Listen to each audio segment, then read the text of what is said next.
ಅಲ್ವಾ sir? Survive ಆಗೋದಕ್ಕೆ ರಾಜಕಾರಣದಲ್ಲಿ ಏನ್ ಬೇಕಾದ್ರೂ ಮಾಡ್ಬೋದು. ಬಟ್ ನೀವು ಭಾಷಣ ಹೊಡೆಯೋದು ಬಿಟ್ಟು ಈ ಕಚ್ಚಾಟ ಕಿತ್ತಾಟ ಯಾವಾಗ ಬಗೆಹರಿಯುತ್ತೆ ಅನ್ನೋದನ್ನ ಒಂದು ಹೇಳ್ರಿ. ಯಾಕಂದ್ರೆ ಮುಂದೆ ಪ್ರಿಪೇರ್ ಎಲ್ಲಾ ಪಕ್ಷಗಳು ಮುಂದಕ್ಕೆ ಪ್ರಿಪೇರ್ ಆಗ್ತಿದಾವೆ ಹೊರತು ನೀವು ನಿಂತಲ್ಲೇ ನಿಂತೀರಿ. ಯಾಕೆಂದ್ರೆ ಒಬ್ರು ಸಿದ್ದರಾಮಯ್ಯ ಹೋಗಕ್ಕೆ ಡಿ ಕೆ ಶಿವಕುಮಾರ್ ಬಿಡ್ತಾ ಇಲ್ಲ, ಡಿ ಕೆ ಶಿವಕುಮಾರ್ ಆಗಕ್ಕೆ ಸಿದ್ದರಾಮಯ್ಯನವ್ರು ಬಿಡ್ತಾ ಇಲ್ಲ. ಹಿಂಗಾಗಿ ನಿಂತಲ್ಲೇ ನಿಂತು ಬಿಟ್ರಿ ನೀವು. ವಿದೇಶಕ್ಕೆ ಆರ್ತಾ ಇದ್ದಾರೆ, ಅದನ್ನ ಹೇಳ್ಬೇಕಲ್ಲ. ನಾನು ಹೇಳೋದು ಪಾಪ ವಿರೋಧ ಪಕ್ಷದಲ್ಲಿ ಇದ್ದವರೇ ಒಬ್ಬರ ಕಾಲೊಬ್ರು ಇಷ್ಟೊಂದು ಜಗ್ಗಳ್ತಾವ್ರೆ. ಅಧಿಕಾರದಲ್ಲಿ ಇದ್ದಾಗ ಜಗ್ಗೋದ್ರೊಳಗಡೆ ಏನ್ ಆಶ್ಚರ್ಯ ಇದೆ. ಮಾತಾಡ್ತೀನಿ ನೋಡು, ನೀನ್ ಮಾತಾಡುವಾಗ ನಾನು ಎಷ್ಟು ಸೌಜನ್ಯದಿಂದ ಅಧಿಕಾರದಲ್ಲಿ ಇದ್ದವರೇ ಅಲ್ಲ ಹೌದೌದು ನೋಡಿ, ಅಧಿಕಾರದ ಬಗ್ಗೆ ನಾನ್ ಮುಖ್ಯಮಂತ್ರಿ ಆಗ್ಬೇಕು ಅನ್ನೋ ಹಠ ಸಿದ್ದರಾಮಯ್ಯನವ್ರಿಗಿತ್ತು, ನಾನ್ ಮುಖ್ಯಮಂತ್ರಿ ಆಗ್ಬೇಕು ಅನ್ನೋ ಹಠ ಡಿ ಕೆ ಶಿವಕುಮಾರ್ ಅವ್ರಿಗಿದೆ. ನಾನು ಒಂದ್ಸರ್ತಿ ಅವಕಾಶ ಮುಖ್ಯಮಂತ್ರಿ ಸಿಗಬೇಕು ನನಗೆ ಅನ್ನುವಂಥ ಆಶಯ ಇರುವಂಥವ್ರು ಬಹಳಷ್ಟು ಜನ ನಮ್ಮ ಪಾರ್ಟಿ ಒಳಗಡೆ ಇದ್ದಾರೆ. ಯಾಕೆ ಅಂದ್ರೆ ನಮ್ಮ ಒಳಗಡೆ ಅಂತದೊಂದು ಆಂತರಿಕ ಪ್ರಜಾಪ್ರಭುತ್ವ ಇದೆ. ಇವ್ರ ತರ ಸ್ವೇಚ್ಛಾಚಾರ ಅಲ್ಲ, ಇಲ್ಲಿ ಯಾರದ್ದು ಜಹಗೀರಿಲ್ಲ. ಯಾರಿಗೆ ಜನಬೆಂಬಲ ಇದೆ, ಯಾರ ಪರವಾಗಿ ಹೆಚ್ಚು ಗಟ್ಟಿ ಧ್ವನಿಯಲ್ಲಿ ಜನ ಮಾತನಾಡ್ತಾರೆ, ಅವ್ರನ್ನ ಮುಖ್ಯಮಂತ್ರಿ ಮಾಡ್ತೀವಿ ಅನ್ನುವಂಥದ್ದು ನಮ್ಮ ಪಕ್ಷದ. ನೀವು ನಾನು ನೋಡಿರುವಂತಹ ರಾಜಕಾರಣಿಗಳಲ್ಲಿ, ನಾನು ನೋಡಿರುವಂತಹ ವಕ್ತಾರರುಗಳಲ್ಲಿ ಅನ್ಬಯಾಸ್ಡ್ ಆಗಿ ತುಂಬ ರಿಯಾಲಿಟಿಗೆ ಹತ್ತಿರವಾಗಿ ಮಾತಾಡೋರು ತಾವು. ಆಮೇಲೆ ಕಾಂಗ್ರೆಸ್ನ ಕಾರ್ಯಕರ್ತರು, ಜನರಿಗೆ ಹತ್ತಿರವಾಗಿರೋರು, ಜನಾಭಿಪ್ರಾಯದ ಬಗ್ಗೆ ತಮಗೆ ಗೊತ್ತಿರೋರು. ಸೊ ಈಗ ಸದ್ಯ ಕುರ್ಚಿ ಕಿತ್ತಾಟ ಏನಿದೆ ಸರ್, ಅದು ಹೀಗೆ ಆನ್ಗೋಯಿಂಗ್ ಪ್ರಾಸೆಸ್ ಆಗೋಕ್ಕೆ ಸಾಧ್ಯನೇ ಇಲ್ಲ. ಅದಕ್ಕೊಂದು ಪೂರ್ಣ ವಿರಾಮ ಇಡಲೇಬೇಕು. 2.5 ವರ್ಷ ಆಯಿತು. ಇನ್ನು 2 ವರ್ಷ 2 ತಿಂಗಳಿಗೆ ಎಲೆಕ್ಷನ್ ಬರುತ್ತೆ. ಪಾರ್ಟಿ ಸಂಘಟನೆ ಮಾಡಬೇಕು, ಪಾರ್ಟಿಯನ್ನು ಮುಂದಿನ ಎಲೆಕ್ಷನ್ಗೆ ತಯಾರಿ ಮಾಡಬೇಕು. ಸೊ ಇಂತಹ ಸಂದರ್ಭದಲ್ಲಿ ಮಾಡಬೇಕಾದವ್ರು ನಿನಗ ನನಗ ನಾನಾ ನೀನಾ ಅಂತ ಕಿತ್ತಾಡ್ತಾ ಇದ್ರೆ ಕೆಲಸಗಳು ಮುಂದಕ್ಕೆ ಹೋಗಲ್ಲ. ಏನಿಲ್ಲ, ಈಗ ಸದ್ಯಕ್ಕೆ ಅವ್ರಿಬ್ಬರನ್ನು ಬಿಟ್ಟು ಉಳಿದವ್ರು ಕೆಲಸ ಮಾಡ್ತಾರ? ಹಾಗಲ್ಲ ನೋಡಿ, ನಮ್ದು ಪುಷ್ಪುಲ್ ಟ್ರೈನ್ ಇದ್ದಂಗೆ. ಒಬ್ರು ಹಿಂದೆಯಿಂದ ತಳ್ತಾರೆ, ಇನ್ನೊಬ್ರು ಮುಂದೆಯಿಂದ ಎಳಿತಾರೆ.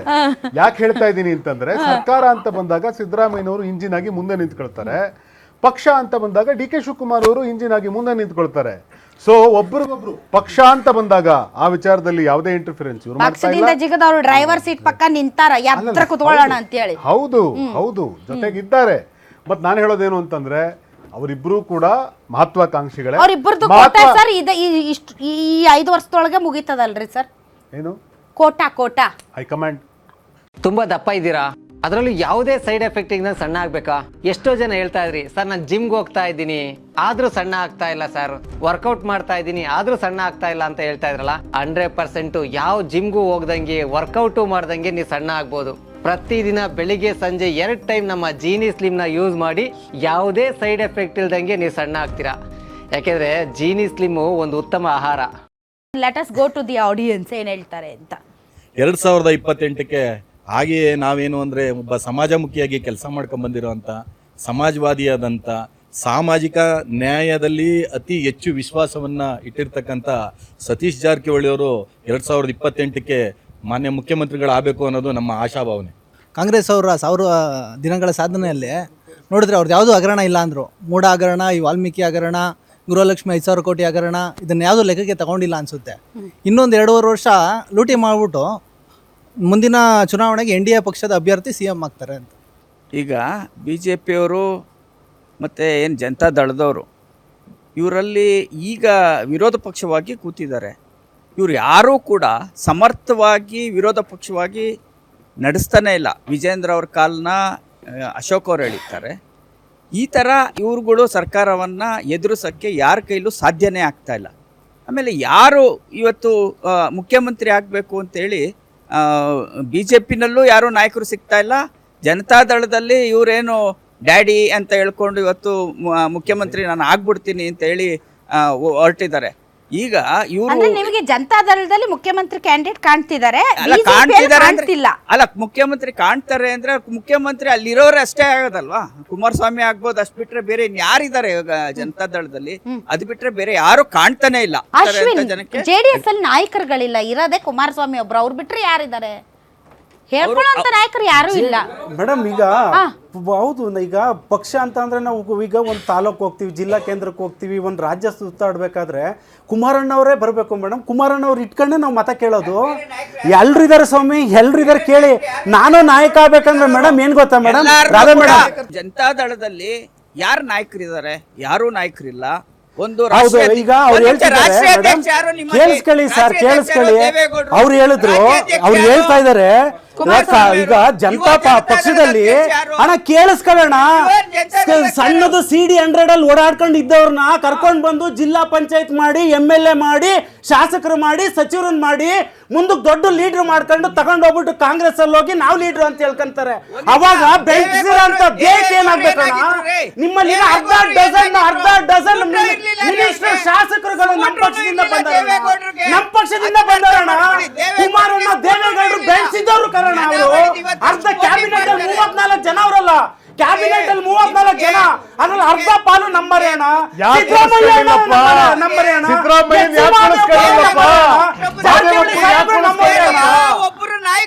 ಅಶ್ವಿನ್ ಒಂದ್ ನಿಮಿಷ, ಮೊನ್ನೆ ನಿಖಿಲ್ ಕುಮಾರಸ್ವಾಮಿ ಅವ್ರ ಒಂದ್ ಮಾತು ಹೇಳಿದ್ರು, ನೀವು ಕೇಳಿಸ್ಕೊಂಡ್ಲಿಲ್ವಾ?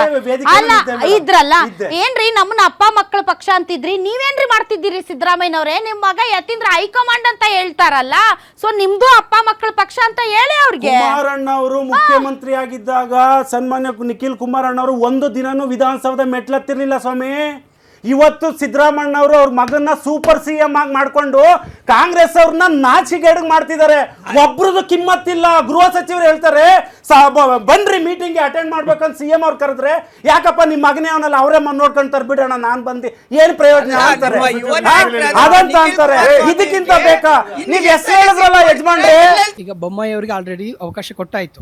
ಅವರು ಮುಂಚೂಣಿಲಿರ್ತಕ್ಕಂಥ ಒಬ್ಬ ಕ್ಯಾಂಡಿಡೇಟ್, ಅವರಿಗೆ ಅವಕಾಶ ಕೊಟ್ಟಾಯ್ತು. ಈಗ ಮುಂದಿನ ಬಾರಿ ನೋಡೋದಾದ್ರೆ ನಮಗೆ ಪ್ರಹ್ಲಾದ್ ಜೋಶಿ ಅವರು ಎದ್ದು ಕಾಣ್ತಾ ಇದ್ದಾರೆ. ನಮಗೆ ನಮ್ಮ ರಾಜ್ಯದಲ್ಲಿ ಯಾರು ಸಮರ್ಥವಾಗಿ ಮುಖ್ಯಮಂತ್ರಿ ಸ್ಥಾನ ನಿರ್ವಹಣೆ ಮಾಡ್ತಾರೆ ಅಂತ ಹೇಳಿದ್ರೆ ಅದು ಪ್ರಹ್ಲಾದ್ ಜೋಶಿ ಅಂತ ನಾವು ಹೇಳ್ಬೋದು. ಸರ್, ಪ್ರಹ್ಲಾದ್ ಜೋಶಿ ಅವರ ಹೆಸರನ್ನ ಒಬ್ಬ ಕಾರ್ಯಕರ್ತರು ಇಲ್ಲಿ ಮುನ್ನೆಲೆಗೆ ತಂದಿದ್ದಾರೆ ಸರ್. ಸೊ ಆ ಹೆಸರನ್ನು ತಳ್ಳಿ ಹಾಕುವ ಆಗಿಲ್ಲ ಸರ್. ಇಬ್ಬರ ಜಗಳದಲ್ಲಿ ಮೂರನೇ ಅವರಿಗೆ ಲಾಭ ಅನ್ನೋ ರೀತಿಯಲ್ಲಿ ಅದರ್ವೈಸ್ ಆಲ್ಸೋ ಅವಾಗ ಪ್ರಹ್ಲಾದ್ ಜೋಶಿ ಅವರ ಹೆಸರು ಬರ್ತಾನೆ ಇರುತ್ತೆ ಸರ್. ಯಾಕೆಂದ್ರೆ ಈಗ ಒಬ್ಬ ಈ ಹಿಂದೆ ಅವರು ಸದನವನ್ನ ನಡೆಸಿದಂತಹ ರೀತಿ ಆಗಿರಬಹುದು, ಮತ್ತು ಇಡೀ BJP ಪಕ್ಷದಲ್ಲಿ ಒಂಥರ ಅಂದರಿಕೆ ಮಂಚಿವಾಡು ಅನಂತರಾಮಡು ಅನ್ನೋ ರೀತಿಯಲ್ಲಿ ಇವನ್ RSS, ಇವನ್ ಯಡಿಯೂರಪ್ಪ, ಇವನ್ ಈಶ್ವರಪ್ಪ ಎಲ್ಲರನ್ನೂ ಕೂಡ ತುಂಬಾ ಚೆನ್ನಾಗಿ ಒಂದು ಒಳ್ಳೆಯ ಸಂಬಂಧ ಒಳಗೆ CM ಆಗ್ಬೇಕು ಅಂತ ಆಸೆ ಇಟ್ಕೊಂಡಿರೋರು ಇರಬಹುದು. ಮತ್ತೆ ಅವರ ಮೈತ್ರಿ ಪಕ್ಷದ ಸದಸ್ಯರಾದ ಕುಮಾರಸ್ವಾಮಿ ಅವರಿಂದ ಪೇಶ್ವೆಯವರು ಅಂತ ಬಣ್ಣಿಸಲ್ಪಟ್ಟಂತಹ ವಿಶೇಷವಾದ ಗುಣಗಳಿರಬಹುದು. ನಾವೆಲ್ಲ ಹೇಳಿದ್ದು ಯಾರೋ ಏನೋ ಅಂದ್ರಲ್ಲ, ಹೋಮ್ ಡ್ಯಾಡಿ ಅಂದಿದ್ದು ಅವ್ರು ಅಂದಿದ್ದು. ಹೀಗಾಗಿ ಇವೆಲ್ಲ ಎಕ್ಸ್ಟ್ರಾ ಕ್ವಾಲಿಟೀಸ್ಗಳು ಇರೋದ್ರಿಂದ ಬಿಜೆಪಿಗೆ ಭಾರತೀಯ ಜನತಾ ಪಕ್ಷದ ಆಂತರಿಕ ವಿದ್ಯಮಾನಕ್ಕೆ ಹೊಸ ತಿರುವು ಕೊಡುವ ಸ್ಟೇಟ್ಮೆಂಟ್ ಅದು. ಹೊಸ ತಿರುವು ಕೊಡುವ ಸ್ಟೇಟ್ಮೆಂಟು.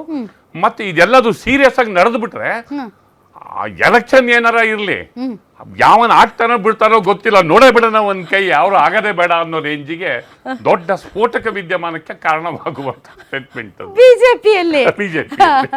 ಸೋತ್ರು ಪರವಾಗಿಲ್ಲ. All right. ನಿಮ್ಮೂರಿನಿಂದ ವಿಶ್ವ ಮಟ್ಟದವರೆಗೆ ರಾಜಕೀಯ, ಸಿನಿಮಾ, ಸ್ಪೋರ್ಟ್ಸ್ ಯಾವ ಸುದ್ದಿಯೂ ಮಿಸ್ ಆಗಲ್ಲ. ಬರೀ ಸುದ್ದಿಯಷ್ಟೇ ಅಲ್ಲ, ಜೊತೆಯಲ್ಲೇ ಇರುತ್ತೆ ವಿಶ್ಲೇಷಣೆ. ಗ್ಯಾರಂಟಿ ನ್ಯೂಸ್ ನ ಸಬ್ಸ್ಕ್ರೈಬ್ ಮಾಡಿ, ಫಾಲೋ ಮಾಡಿ, ಕ್ಷಣ ಕ್ಷಣದ ಅಪ್ಡೇಟ್ಸ್ ಪಡೆಯಿರಿ.